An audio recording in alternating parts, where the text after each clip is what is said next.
How do you measure brand marketing? Like, what are those KPIs that are going to give you some sense of confidence you're doing the right thing? Back in the day, I remember a mentor of mine said, I don't measure the dollar I spend today on brand marketing. I measure the dollar I didn't spend today on brand marketing in terms of like future value. We are getting better, I think, in terms of especially things like addressable TV and things like that. We have a pretty good understanding of like when we go on Good Morning America, for example, and then we do a lot of these other things around it, surround it with 360, with these other tactics. We're pretty predictive of what we're going to see in 2 weeks, 30 days, 60 days, 90 days, and beyond. Maybe we're right, maybe we're wrong, but it's easier now than ever before to be able to make those predictions, because that's really what it is at the end of the day. It's a very predictive marketing. Is very like, this is what we think is going to happen.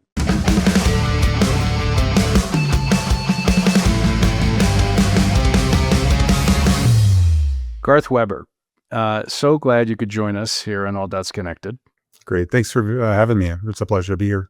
So I was particularly excited about this episode and having you join because for two reasons. One is Duluth is one of what I would consider one of the leading examples of how brand and performance can intersect and deliver great enterprise value. But you've been a busy man. You were doing this at Wilson and at Nike prior to that and elsewhere. And so you've been a practitioner of this very difficult question, in fact, which is how do you have a brand be accretive to performance, and also how to use that as a foundational component of growth. And so I'd love to start there, if that's okay. The Duluth story, I will have enough time to cover that, but I want to just take a moment to go back, because you kind of grew up in some really iconic brands who were really, really good at this. And so maybe you could take a moment to talk about how you thought about that and what you learned in those earlier experiences and how you maybe brought that to Duluth. Yeah. So I think one of the things that's interesting now, if you listen to some of the research out there and sentiment and whatnot around brands, it's an interesting kind of moment where is brand really a thing, anymore, or is it on the way out, or does it have the power that it used to have as a concept? And I look at that, I see that, and I think it's an interesting point of view, but really I very much fall on the side that the brands are very important still to this day and have a lot of power in driving business. And you're right. I was very fortunate. Early in my career, I got an opportunity to work at Nike for 4 years. And it was in sort of not their heyday, but just on the let's say the fringes of it. And I really got to see and learn from them branding done at an extremely high level, and how important brand was to, and it still is, to their business. I worked with the ACG group, and at the time it was its own separate business unit. So we kind of got to run our own show for a couple of years. And so that was also great. It was like a business inside of a business, a smaller brand inside of this larger brand. And so we got to make a lot of mistakes, in that space, and didn't have to necessarily answer to the mothership, as we always called the Nike writ large. But we were also able to leverage a lot of those learnings. And then I went into the retail side of things with Nike. So more of, think of like the Nike towns and things at the time. So again, and Nike Town is a great example of that. Was a brand destination that was not, I think our highest selling category in Nike Towns was t-shirts. Like it wasn't there to sell product. It was there to experience the brand. And I got to see that. And this is fast forward to the Wilson experience too. But I really got to see how important it was to see people actually interact with your brand the way you had hoped they would, or in ways that you had not necessarily expected. And to really see, like, brands are all about connecting emotionally with people. Like, I always say that no one falls in love with a business, but people definitely fall in love with brands. And to see that connection, that emotional connection with kids, families, tourists, etc., it really sort of landed for me on a emotional level myself of how important this is.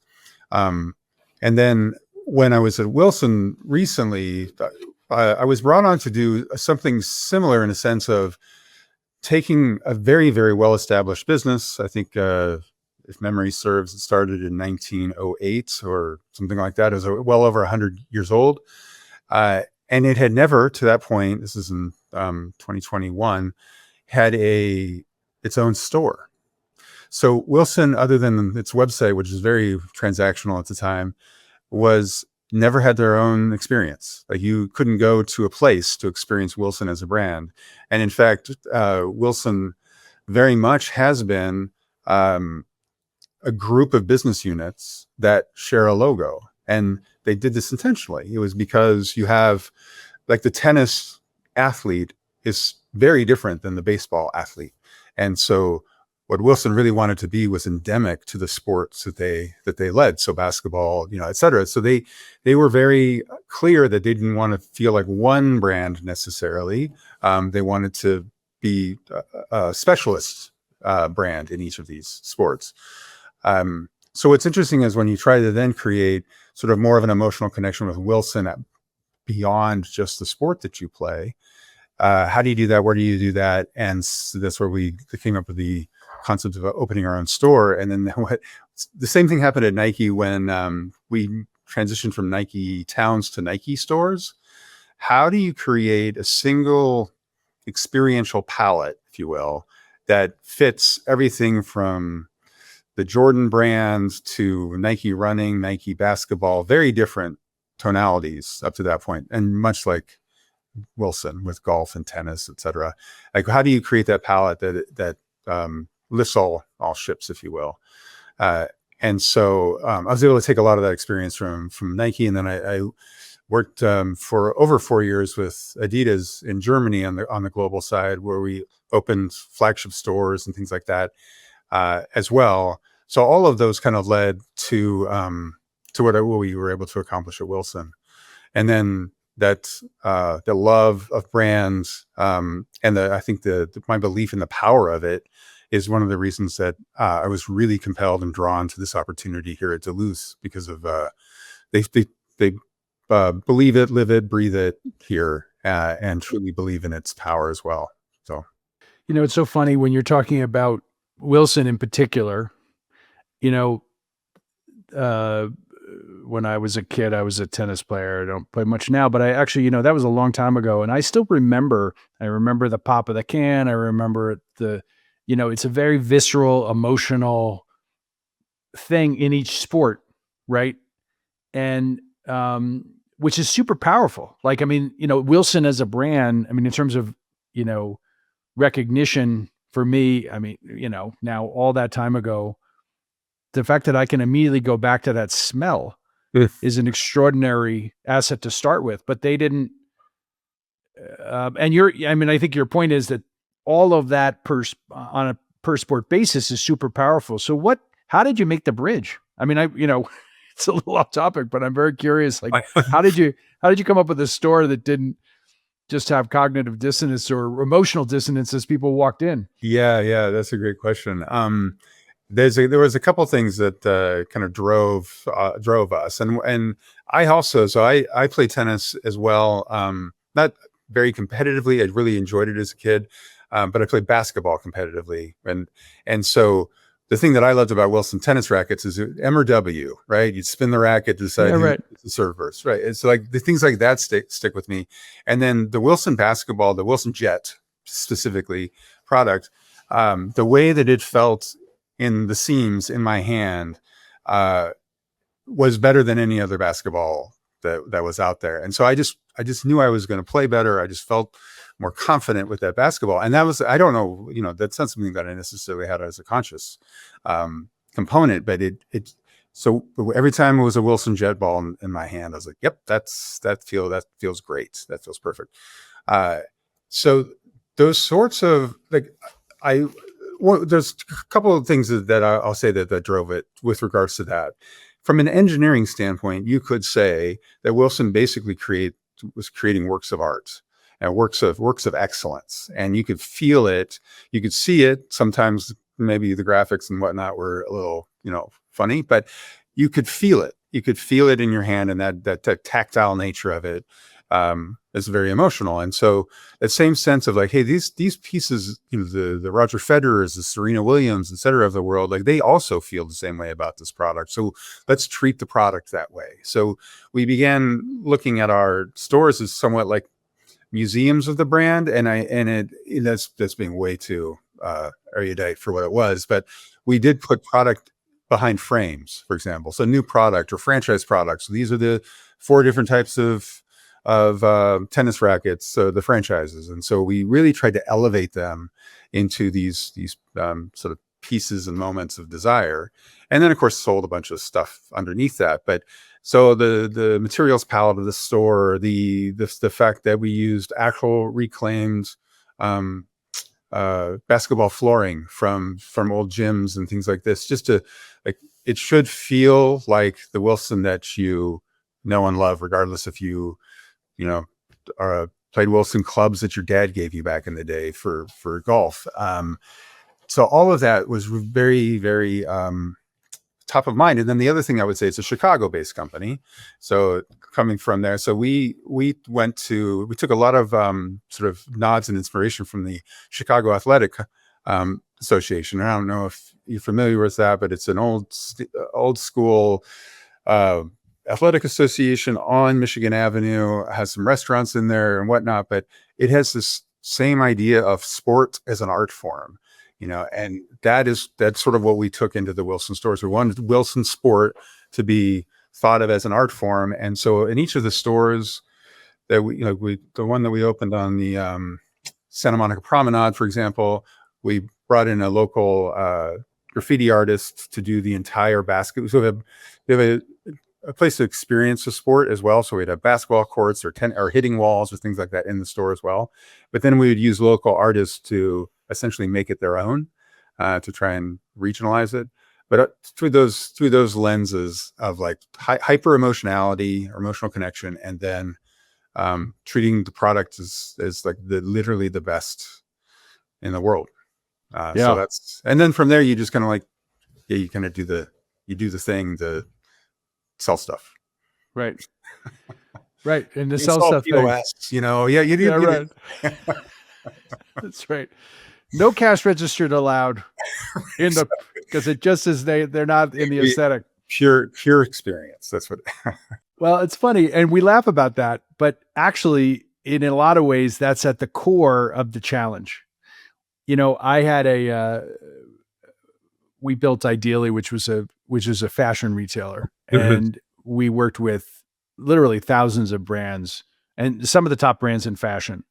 And, they'd occasionally haul me along to, I don't know why, to go to these shopping trips in Paris. We'd have to meet the brands and talk to them about what we were trying to do. And I remember going to an atelier for a couture house, and they walked me through, and the seamstresses were there. And it was just an extraordinary thing to watch, because it really is a world apart. And what's happening there is another example of this, which is this stands for something that is not, frankly, very related to what in fact they were selling at all. Like it was this other thing, and it's a long-standing tradition and so on. And the brand people that I met in the fashion business, particularly at the top houses, couldn't be more, in many ways, couldn't be more separate from a P&L.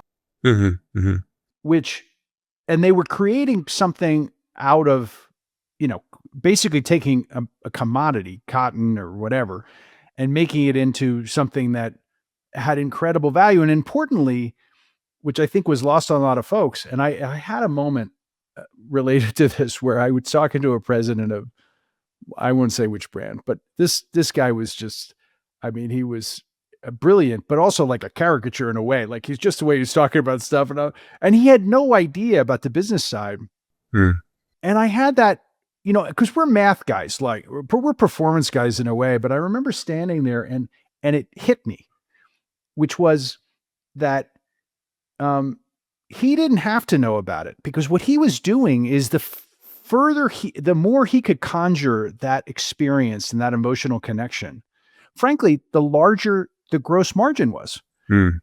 right? Because they could establish this thing, and it was this two poles existing, right? And these, these are incredibly high margin businesses, because they were able to essentially do a magic trick on the side. Yeah. And I had respect before, but then I really had respect. And I think it speaks to this question. Now, the second part is, somebody does have to ring the cash register. Yeah. And, so the question then becomes, particularly, I was thinking of even looking at your background, when you're at Nike, I don't think you had a P&L, right? You were there and you were doing your thing, but now it's a different story. I think Yes. probably at Wilson, but certainly at Duluth. And Yeah. so that connection now is a critical part, you at the executive team trying to figure out how to hook those things together. Yeah. And a big change too, also in the context of Duluth, because we talked about, a tennis racket as a work of art, but these guys started long ago in work clothing. Yeah. With a different set of emotions, I might add. So talk a little bit about what they did to start and what brought you to this brand. Yeah, I'm happy to. They have a really, really rich story. But one thing I wanted to just connect with what you just said too, which I think is frames the challenge that I have taken on here at Duluth, is with Wilson, for example. They had 108 years or whatnot in existence, had never opened their own store before. Like, it had never had their own store that they designed and that they deliver for the customer. It was all done through wholesale channels and other retailers. So those stores didn't have to perform. I mean, they did better than we expected in terms of a P&L and pro forma, et cetera. But that was being handled by other channels. And so we could be more pure in some of our expressions and all that. Our board was very clear, like, they have to make money, so we couldn't just, so we had the sort of challenges. But the difference here at Duluth is that the entirety started out as a direct marketer with catalogs, and has never gone into another channel other than their own. We do today have some underwear in Costco, and we are exploring other channels out there in a very, very targeted way, let's say. But the growth here has been entirely from either our own retail stores that we opened up, obviously, website, direct mail, et cetera. So it's a very different business. It's a very different beast than any of the ones that we've discussed so far. That, I think, has its own unique set of challenges in terms of you have to create a brand experience that attracts people and then brings them in, and then you have to convert them on product, obviously, that they love and want to buy again and again. And you have this tension constantly between, are we a retailer or are we a brand? And sometimes they are in direct conflict with each other, and you have to make those hard calls. Sometimes of the year you have to make they're easy to make, I should say. Sometimes it's a real conundrum. So that's a reality of the business here. But to answer your question, so it started in 1987. So Duluth, Minnesota, not surprisingly, and it was a couple guys who basically figured out they were carpenters, and they really had a problem with carrying. They always had to bring a 5-gallon bucket with them wherever on any job site, and they had to carry their tool belt. And sometimes the bucket was full of stuff, so you couldn't put your tool belt in the bucket. So they developed this thing they called the bucket boss, but essentially it was just a way to have your tool belt wrapped around your 5-gallon bucket. Easy thing that they figured out. Or just, and from that they were able to sell that, and then that led to a couple other products, and they just slowly developed a product line around the tradesman. And then they brought in one of their buddies, if I get the story correct, who was an illustrator, and they all had a kind of a unique sense of humor. So he started drawing these kind of unique sort of product illustrations and stories and whatnot, and it was funny. It's kind of a Midwest shooting straight sort of sense of humor. So that, and they just built on that, and they ran this catalog business for a number of years, 10 years, let's say, and just built it over time through catalogs. That is it. And through these funny illustrations and funny copy, funny product naming, things like that. So it really had a strong point of view on that front. And then Fiskars bought them. The scissor company. And Fiskars, they must have liked the numbers, but they had no idea what to do with this direct. Yeah, so that didn't last very long. And then the German precision company. right, exactly. Yeah, this is definitely not a very precise business that they were getting into. And then it was bought by a man named Steve Schlecht, who is our chairman today. He owned another kind of direct mail order business called Gempler's, and Gempler's is still in business in the Midwest today. They have stores now, whatnot. And he ran these two businesses simultaneously for a while, and he thought basically that he would like lump them all together into Gempler's. But Duluth had this staying power with its customer base, even though small as it was a sixth the size, if memory serves, of what Gempler's was. So it was much smaller, but he got to a point where he had to make a decision, and it was a hard decision to make. And this will speak to kind of like where we are today. He had to make a tough call. I can't do both of these businesses. It doesn't make sense to combine them. Which one's got the legs, to go the distance? And even though Duluth was much smaller, he decided it was Duluth, and he was right, because it is much bigger than Gempler's is today. So that's the ethos, if you will, of the brand, or the tonality of the DNA was there when he acquired it. And he acquired it in 2000. So it's been 25 years of his now.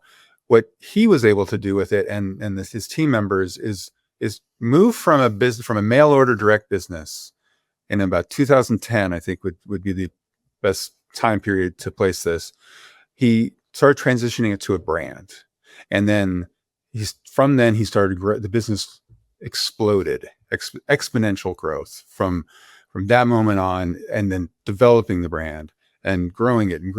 And then where we are today, coming out of COVID and coming out of sort of the explosion of D2C retail, the now implosion somewhat of D2C, the omni-channel challenges that we're all experiencing, the job, if you will, that I have is to say, hey, this brand that has amazing equity, and how do we now also drive a business through it, if that makes sense? Because what worked before, and it isn't, I say before COVID, it wasn't really that COVID changed this for us. It's just that's a great time piece to say. Before that, what worked for Duluth was spending tens of millions of dollars a year in broadcast, linear, sport advertising, primarily, national and local, out of home, billboards everywhere, and 25 to 27 catalogs a year hitting your mailboxes. So you'd see us on Fox News, let's say, and then a catalog shows up. And we were able to just kind of do that. And then you could either go to a store, you could call us, place an order directly with us, or go to a website. And that went from, I want to say at the time that they started this, from like a $110 million company to a $600 million company, from 2010 to 2019, 2020, purely on that strategy. And as we all know, that strategy doesn't work as well today as it once did. Yeah. But what a run. And in fact, this idea of being able to take that brand DNA and be able to project that out in a measurable way with channels that, with this channel mix, both in terms of marketing channels as well as, how people could buy. Yeah. That's an incredible run. Yes. Yeah.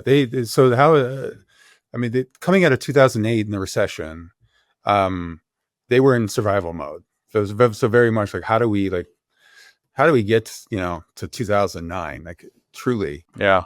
And in 2009, the one of the board members, is in the advisory board, he named Roger Lewis. He had his own ad agency in San Francisco, and he was pushing hard at the times. Like I think broadcast television advertising will work for Duluth, and he had all these reasons and rationales why. Of course, in that reset year, Steve Schlecht had no interest in, Yeah, right. even an investment of like $3 million to even try. So what they did is they took some markets that they'd perform well in, like the Twin Cities, St. Louis, and Denver. I want to say, I forget, three kind of smaller media cities. Tested some local ads. They did well, just to see like some awareness and things like that. But then the Super Bowl 2010, they did a hyper regional ad just in this area, the Wisconsin area, and it literally broke their website. So the joke around here is like, well, how did you know it worked? Well, the KPI, did it break the website? Yes, it did. Okay, then I think we can move forward. So that gave Steve enough confidence to say, okay, the next ad we run is going to be national, because before then they had not done anything other than just really small tests. So what data did we use? Well, it broke the website, and then the call center was blown up. So that's a metric. This is a great, first of all, this is a great story on a lot of fronts, because first of all, having sat in a lot of board meetings in 2009 or 2010, whenever that was. Yeah. What was his name again? Say it again, because I just want to make sure. I want to mark on this. Oh, Roger Lewis Roger Lewis. Okay. Sitting in that meeting, Roger Lewis is like, I know we're just staring down the barrel of a gun, but the thing to do is to choose a top of the funnel linear TV that essentially is not really measurable, or it is. And ironically, it's measurable because the way you do it is you do these small regional tests, which is all he could get. I mean, that's a beautiful thing, because it's that type of bold thinking. And in fact, we see this in tons of brands around that size, even today, right? Where, they're 100-ish, and they're trying to figure out how to get to the next level, but it requires first of all, it requires some courage, and some real risk taking, which is manageable if you design it right. I mean, you can, but it's a big shift from what they had done before. So, and I would imagine the company was like, it's this is the all dots connected thing, which is basically you're doing this, you're going sideways, you're trying to figure out the next thing, and the leap is meaningful. Yeah. And boy, did it ever work out. Well, I think that's a great point, because I think this similar thing happened at Wilson while I was there. So when you try to create a brand from a group of business units, you can't just say it and then it becomes true, or open a few stores and then it becomes true. Like there has to be an opportunity or a way that a whole new group of people, a massively whole new group of people, can opt in, and beyond just being like travel baseball players, for example. And so when we opened these stores simultaneously, another part of the strategy was to start a very high-end sportswear line. And it wasn't just like, sweatshirts and whatnot that you would find at Champion or some other places. And it wasn't uniforms like for your very, very team wear. It was really, really high end. And in the end, we ended up really focusing mostly on tennis and golf, just for a sharp point. But suddenly there was a reason to come to Wilson when you weren't just buying a tennis racket, because as you know, you need a tennis racket about every 5 years or so, or whatnot. So you kind of forget about Wilson until you need to replace the thing that you've got. So this is helping us maintain, being top of mind. Also, we went into a nice collaboration with Kith. So we were able to get kind of on the cultural landscape a little bit. We had some funny and very, very disruptive and unusual collaborations with Tiffany. We did a big thing with Tiffany and the NBA. Then we did a big thing with the NFL and Louis Vuitton. And none of it was to sell, obviously, but it's like putting Wilson in a different context. And that when I left Wilson, we were a $1.1 billion company when they went public. So 700 million to one plus billion.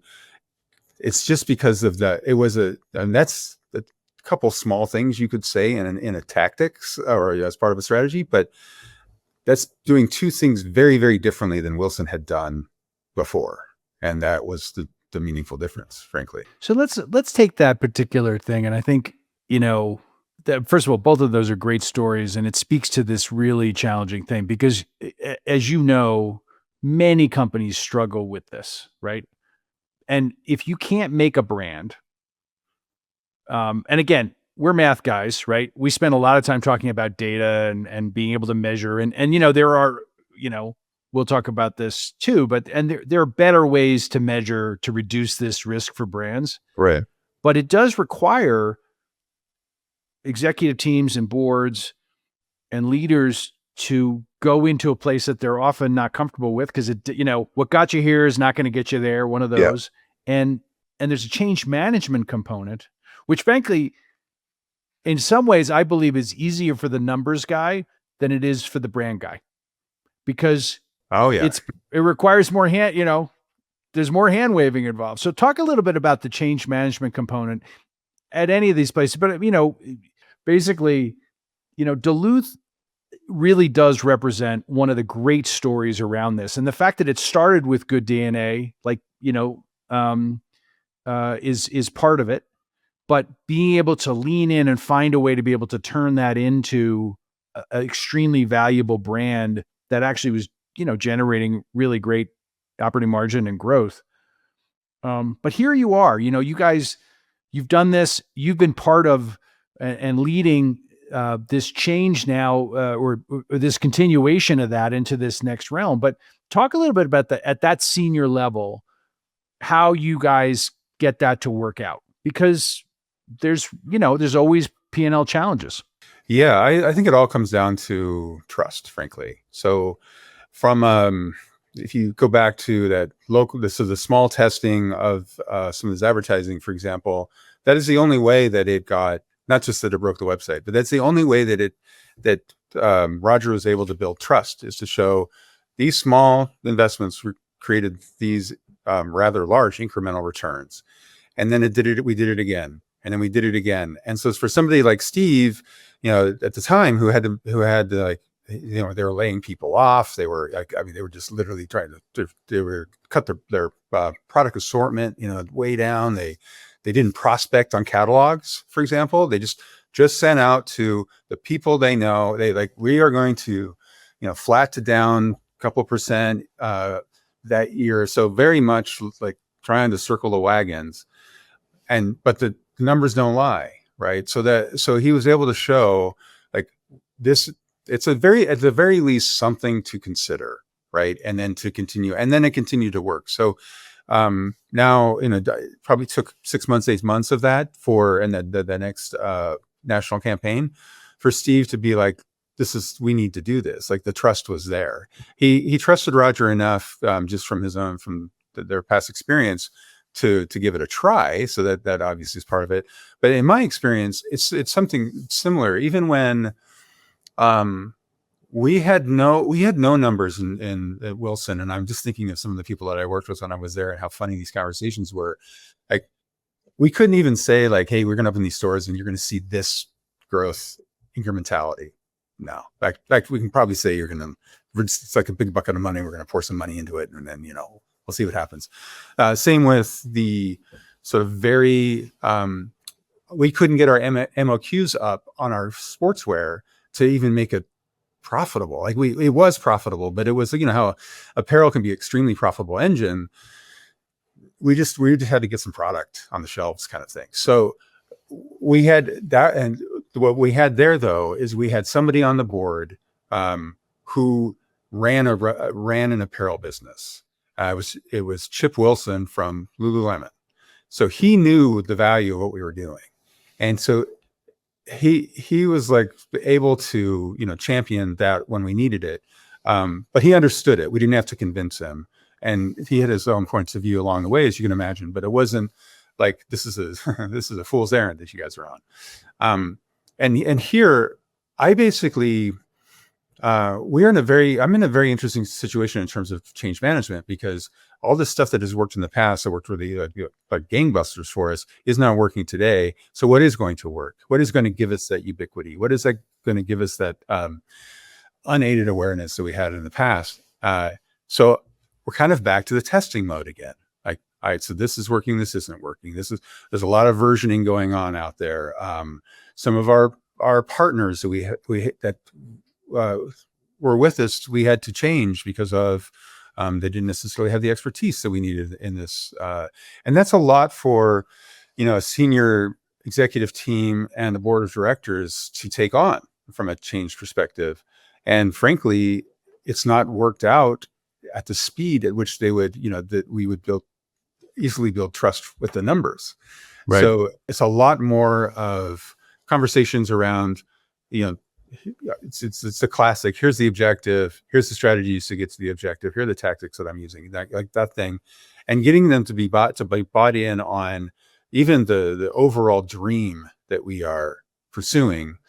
And it's this is not rocket science here, but the idea of I just kind of walk them all, sometimes individually, sometimes as a group, down a chain of logic. If this is the goal, then this is the chain of logic, and we get to a point where they're just nodding all the way down, and then at the absolute bottom you go, so therefore we're going to do this, and they can't argue with it at that point, because they're like, yeah, okay, I guess we're going to do that, and we're going to see if it gets us this. And so there's sort of if then coding hard fork kind of thing, walks them. I consider like kind of walking them into a corner. Now what are we going to do? We're going to go down this path, and then if it doesn't work, and if we we obviously build in flexibility and adaptability and all that, but that also builds trust with them, because they've gone through this thought experiment with us and understand that what we're doing is not, even though if you look at the goal, it seems crazy. Like, what are you talking about? But no, this is well thought through, and this is how we're going to pursue it. And that gives them a sense of confidence. And maybe that confidence is, for all of us, was misplaced, and we got to figure it out. But we're all kind of coming from the same point of view, very, very objectively, not emotionally. Because I've all done on the other side from a branding perspective, getting everyone excited in a room, selling this, selling that, and that's great. And then you walk out of the room and you say to yourself, "Okay, now we got to do this thing." Right. How are we going to do this thing? And I've been there too. But that's it's harder at this level to like get. Another joke I have here, because it never works, is like one day I want to do a big presentation to the board with one slide that just says "trust me," and then like drop the mic and walk away. And but that's really what I'm trying to do with however many slides I've got, is to get them to a point of like, all right. Well, so what's funny about this, which is, this will seem like a weird thing to mention, but ostensibly, I mean, I'm an entrepreneur, quote unquote, right? And there's, we generate all this, positive press about entrepreneurs. You know who the real risk takers are? Scientists. You have people who work on things for like 30 years, and then they find out, nope, not right. All right, this is wrong. Like string theory or whatever. Like, no, it just turns out to, finally we can test it and you're wrong. What you're describing, I think, is extraordinary, because, the problem with the trust me slide is they do, and it better work, because then they don't trust you. And I think it's, one of the critical things about, and this is part of this brand question, which is, it is about drawing a vision, having a logical set of steps to be able to validate that. But it requires a vision and an approach that is far from where you are today. Yeah, that's true. In some measure. Mm-hmm. One of the things that, for everybody who's listening, one of the challenges we have in all media, not just our little corner of it with all kinds of connected, is that there's a success bias. We find people who won, right? You're winning, right? And so we don't talk to people who don't win as much. And that may be a mistake all around. But one of the things that I think is really funny about this conversation is, on one end is the test was it broke the website, right? Well, even in 2009, if it's breaking the website, I don't know, I could, like, that's a data point. The good news is that we are at a moment now with analytics and particularly data science approaches that are much more sophisticated than even were used 10 years ago, Oh yeah, where yeah. you can really reduce the risk of this stuff. And when combined with real vision and a set of, with the right incrementality tests and the right measurement, and then combining these things together, right, which is, top of funnel, you know, brand advertising with performance advertising done properly and coordinated, Yeah. you can really reduce the risk associated with this. And you don't necessarily have to have the trust me slide as much. No, it's true. Although, another thing I speak to a lot at Duluth about is e- digital marketing as a topic can feel like a giant bowl of spaghetti for most people. Like, I have no idea when you tell me that you're using, you know, programmatic display and Google search and, um, you know, streaming connected to you. I don't know what the hell you're talking about, Right. right? And I don't know if this works or that works. And so, like, trying to like tease all of that out for various stakeholders is, that is a fool's errand. I mean, you're going to lose them in literally 2 seconds. So yes, we have all this data. Yes, we have all this this ability to reduce the risk. Yet it is still a challenge, as it was back in the day, to get people to trust you with Mhm. all of that. And you can you can look at the metrics and you can see this is working and that's not working, let's say, but that doesn't get you the step change that you and I are talking about right now. So what I kind of look at it is, again, this is kind of more of the art rather than the science, but there's a certain budget that I need to spend in these channels in a certain way to be able to drive a certain result. And I know that depending on the partners we choose, depending on some of our strategies, that may be more or less optimized. So we're going to see some benefit or some not. Then I need to have another sort of approach, budget, whatnot, strategies to do things that may or may not work, and may or may not be in the media landscape.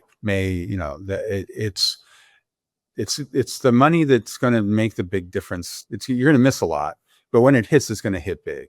Right. And so if you don't, and then, this is the thing that I give Steve immense credit for, is he's in a zone. He was in a zone where he knew what he needed to do to keep the business afloat for those 12 months. And he was doing that. And somebody else is asking him to, hey, why don't we test some new stuff? And I think that's the mindset that you need to have, Mm-hmm.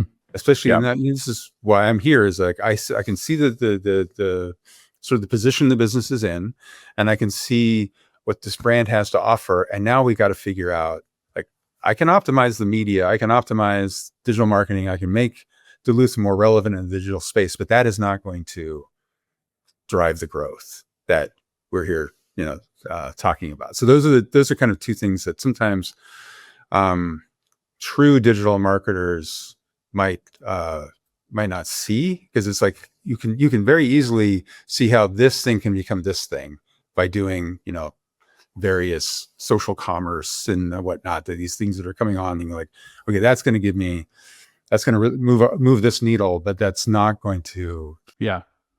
Well, but it is a, as you point out, it's a far country. The other thing that's happened, certainly in digital marketing, is it's gotten so technical Mhm. and it's changing so fast that you're right. Nobody, and by the way, I mean, I can say this because I was a CEO for many, many years. We don't really understand any of it. We never really did. We only understand a little bit. And frankly, that's our job. Like, we're not going to, if we're going to do that, then we're doing your job. Yep. One of the things that we've seen that has really had a positive impact for companies that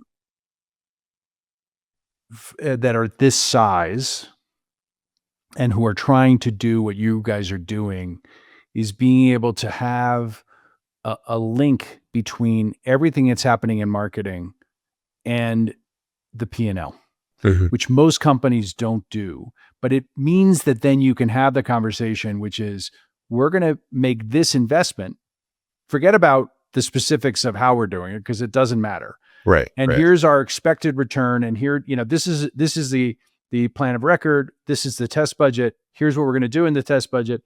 And then we're going to have a conversation in the context of the P&L, and not in terms of, what we're doing in brand advertising or what we're doing in digital marketing or whatever. Yes, And exactly. that's been a profound change, because it means that the CFO and the CEO can actually understand everything with a enterprise lens, as opposed to a departmental lens or Yes. initiative lens. And that's helped to reduce. Actually, it does two things. It requires less tossing and turning at night, because you can you can actually see the impact. Yep. And so that's been help. We've seen that be helpful. I think that's he sort of did a nice job of summarizing what I was trying to say, because I think that's exactly what I'm trying to do here too. Is it's clear, like, it's very important to be able to articulate what you expect to happen, and then to be able to measure whether that is or is not happening. That certainly makes every CFO I've ever worked with sleep a lot easier. They can measure something. Simultaneously, like brand marketing, and this is a big topic that, as you know, it's coming back into the forefront, is how do you measure brand marketing? Like, what are those KPIs that are going to give you some sense of confidence that you're doing the right thing? And there, back in the day, I remember when a mentor of mine said, it's not I don't measure the dollar I spend today on brand marketing. I measure the dollar I didn't spend today on brand marketing, in terms of like future value. We are getting better, I think, in terms of especially things like addressable TV and things like that. We have a pretty good understanding of, like, when we go on Good Morning America, for example, and then we do a lot of these other things around it, surrounded with 360 with these other tactics. We're pretty predictive of what we're going to see in 2 weeks, 30 days, 60 days, 90 days, and beyond. And when maybe we're right, maybe we're wrong, but it's easier now than ever before to be able to make those predictions, because that's really what it is at the end of the day. It's a very predictive marketing. Is very like, this is what we think is going to happen, and this is all the stuff that we have to say that we think this is going to happen. We're always doing that rather than looking behind. Yes, but mostly it's yeah. I was going to say, I've had to make peace with this internally myself many years ago. Otherwise, I wouldn't sleep at night. There were many times in my career where I just I bet. No, it's much more of a high wire act than, I don't know. I mean, I thought I was taking a lot of risk, but yeah, one of the things that that jumps out at me as you describe this, and one of the things I love about business is that businesses that succeed have to have a lot of different types of people with really different experience and expertise working together.